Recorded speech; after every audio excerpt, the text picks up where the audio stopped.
હવે જમ્મુ કાશ્મીર અને હરિયાણામાં જે પ્રકારની પરિસ્થિતિ છે તે જોવા મળી રહી છે। આંકડાઓ સતત બદલાઈ રહ્યા છે, રૂઝાન સામે આવી રહ્યા છે, જેમાં આપણે જોયું કે હરિયાણામાં કોંગ્રેસ છે તેને બહુમતી મળી રહી હતી, પરંતુ જે મોટો ઉલટફેર છે તે અહીંયા જોવા મળ્યો અને હવે ઇલેક્શન કમિશન મુજબ જે પ્રકારે ભાજપને બહુમતી મળી રહી છે, જમ્મુ કાશ્મીરની પરિસ્થિતિમાં ભાજપ, કોંગ્રેસ અને નેશનલ કોન્ફરન્સની ટક્કર યથાવત જોવા મળી રહી છે। વલણમાં કોંગ્રેસ અને નેશનલ કોન્ફરન્સનું ગઠબંધન આગળ જોવા મળી રહ્યું છે। ભાજપ અને અપક્ષ પણ સીધા ટક્કર આપી રહ્યા છે। જમ્મુ કાશ્મીરની જે નૌશેરા બેઠક પરથી રવિન્દર રૈના આગળ જોવા મળી રહ્યા છે। જમ્મુ કાશ્મીરમાં કોની સરકાર બનશે તેને લઈને હવે લોકોમાં એક જે પ્રકારના પરિણામો છે, કઈ દિશા પકડશે તેને લઈને પણ ચર્ચાનો વિષય। હરિયાણામાં ઇલેક્શન કમિશનના વલણ મુજબ ભાજપને બહુમત છે તે મળી રહી છે। હરિયાણામાં વલણ મુજબ ભાજપને બહુમત મળી રહી છે।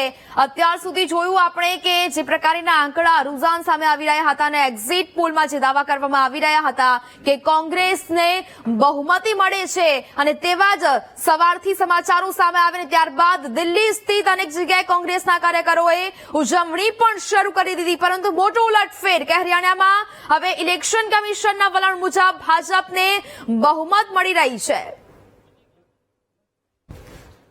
તો ચર્ચા કરવા માટે આપણી સાથે કોંગ્રેસ નેતા રાજેશ સોની આપણી સાથે જોડાયા છે, વરિષ્ઠ પત્રકાર જગદીશ મહેતા આપણી સાથે જોડાયા છે।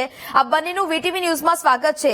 સૌથી પહેલા તો રાજેશભાઈ આપને પૂછવા માંગીશ, થોડી વખત પહેલા જ આપણે હરિયાણાની એ સ્થિતિ જોઈ સવારથી જ કે જે પ્રકારે મતગણતરી શરૂ થઈ, રૂઝાન સામે આવ્યું અને એક બાદ એક જગ્યાએ કાર્યકર્તાઓએ તો ઉજવણી પણ શરૂ કરી દીધી। એવું સ્પષ્ટ લાગી રહ્યું હતું કે અહીંયા કોંગ્રેસે સત્તા પ્રાપ્ત કરી લીધી છે, પરંતુ હવે જે આ મોટો ઉલટફેર છે તે જોવા મળ્યો કે જ્યાં હવે ભાજપને બહુમતી મળી રહી છે।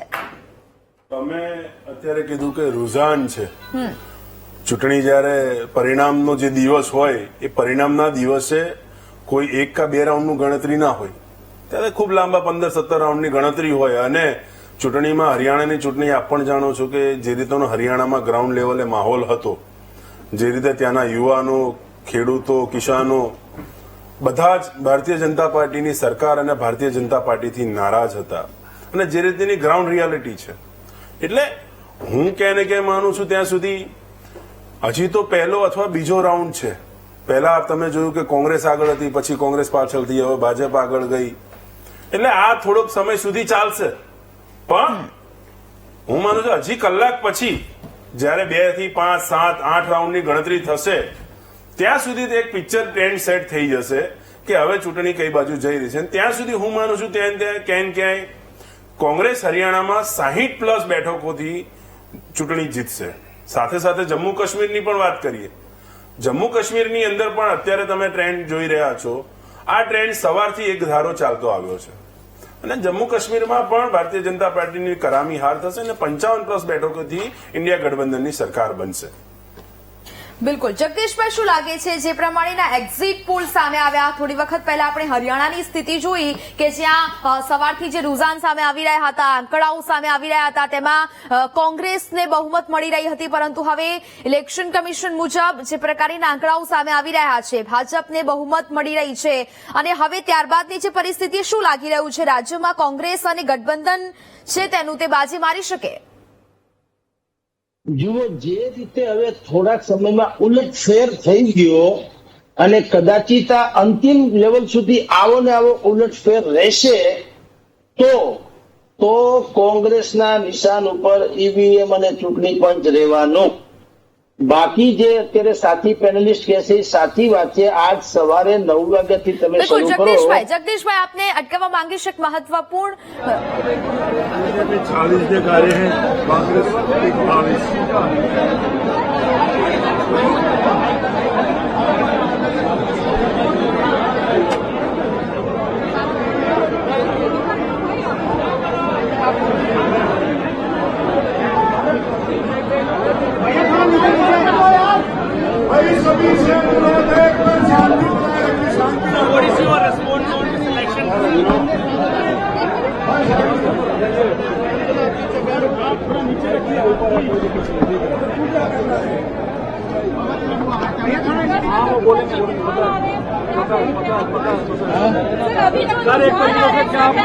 जो रुझान आ रहे हैं उसके अनुसार कांग्रेस की सरकार बनने जा रही है।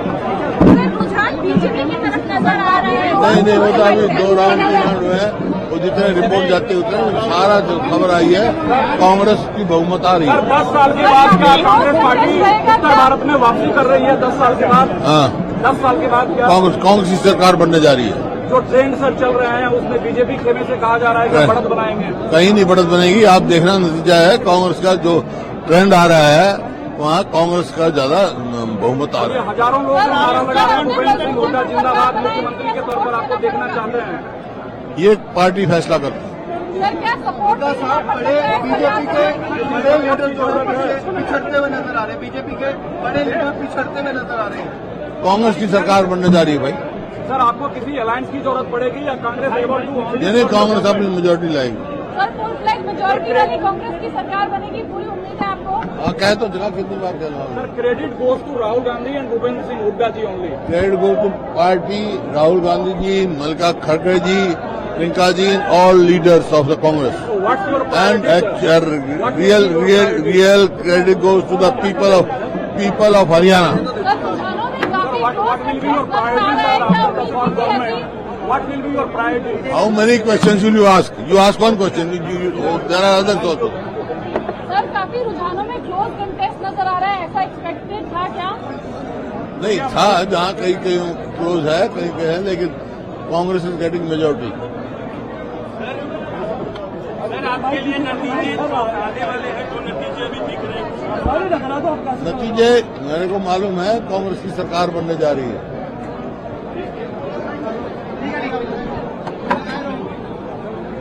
अरे नहीं जलेबी खा सकना। ठीक है सर, बन जाए। जो तुम देर बैठे हो सर जो दिल्ली से आए हुए हैं सिर्फ आते हैं। आधा अभी बैठा हूँ।